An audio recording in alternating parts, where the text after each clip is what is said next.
Now, you know very well that sometimes when you have sexual encounters with a woman, even if it's one woman, for multiple times, men, you know this and you can bear witness. Multiple times, if you have sex with one woman for several times, chances of you having protection on possibly the third time is zero. Zero. You start to trust them. Even in a single night, and specifically when you're drunk, you can have sex in a night, maybe 3 times. The first time you wear a condom, even if you're sober, you will wear a condom perfectly. Chances of wearing a condom from the second to the third time, very minimal. Why? You start to trust them. You don't know that one agent, one person with HIV can actually have a whole spread. Because assuming your girlfriend is someone else's girlfriend, because of course she loves you, but you don't have the resources as much. So she's still building the hope and you want to build wealth together. But there's somebody else who, of course, has already built the wealth and he can provide. And possibly the shoes that you're wearing, the present for your birthday from her, are coming from from a gentleman who already made it. So you're struggling. Goes to the campus students. You want to have sex exclusively, but you cannot provide. If you make a woman pregnant, you're asking me in my inbox, Daktari, how can I get pills to, what is the safe way to abort this child? I'm like, hey, bro, the safe way was before you had the sex. So if your girlfriend is someone else's girlfriend, those are two people already. Now remember, your girlfriend is his girlfriend, and you're here. You also have a side chick. Now these are 4 people who have a whole life around them.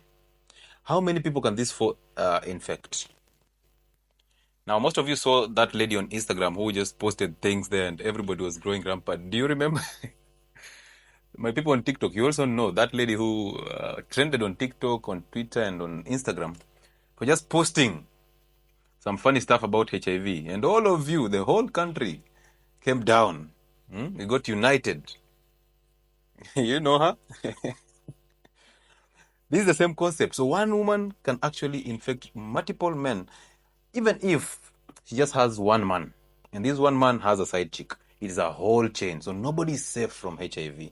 At least by now we understand this. So before we start questioning the system, let's understand that one person is enough to change the entire generation with HIV. So nobody is safe. Nobody is safe. And believe me, when you do that HIV test,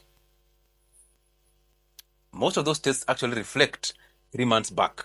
So for example, you go and take a test today. This is April. So it reflects back 3 months back. That is January. So imagine that. Because you have to do another test 3 months from now for you to get the results of your status now. So you have to do it now to see from January, are you safe? And then you do it after 3 months to see if actually in April it was true that you turned negative for HIV. And most people who spread HIV actually don't even know they have HIV. Those people who spread HIV don't even know they have HIV. How many ladies have we taken samples of blood from them? When we are actually doing blood donations, that's when they realize they have HIV.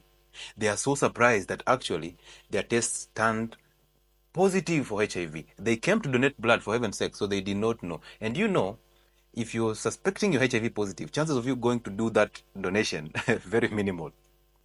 Very small. Very small. So some of you will go and do maybe just a general test. And that's when you're told, hey, by the way, did you know that this is the issue?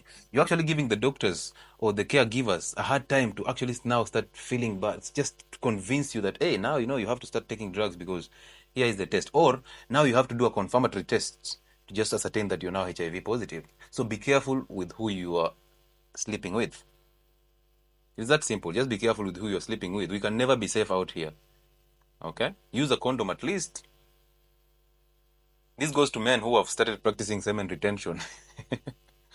You've started practicing semen retention, and now you want to practice it with every woman out here. My friend, there is no gold medal for multiple sex partners. You can be sure of that.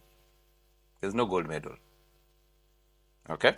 Good. So let's continue. So now we've known how these drugs work. Now, after they have assembled, they form a coat, and now they have to exit the cell to go and infect other cells. Now that is what called budding. At that stage, we cannot have a drug because it's already late. So question number 1. And every medical student, every doctor out here has this question, but they never ask it. But I'll ask it. Even you, I know you have that question, but you hardly ask it because you're afraid. So let me ask it for you, and let me ask it to you so that you can give me an answer. We have a drug that is going to block the virus from getting attached to the cell. Correct, Maraviroc. We have another drug that is going to block the fusion of this drug into the cell membrane of your white blood cell. It is called enfuvirtide. Great. We have a drug that is going to block the viral enzymes from actually converting viral mRNA to make viral DNA. There is a drug to block that. Actually, more drugs block that. Correct. Very perfect. We have a drug that will actually inhibit the assembly of these already formed proteins, the assembled DNAs of the virus, from leaving this cell to go and infect other cells. Then now the question comes in, how is it possible that we don't treat HIV? How on earth is it hard to treat HIV? We are told we're just managing HIV and it will just improve our quality of life, add life to our years and add years to our life through these drugs, and you'll take these drugs for a lifetime. How is it possible that we know all these stages, we know all this life cycle, we have drugs targeting each stage of the life cycle, but we cannot treat HIV? Are we thinking?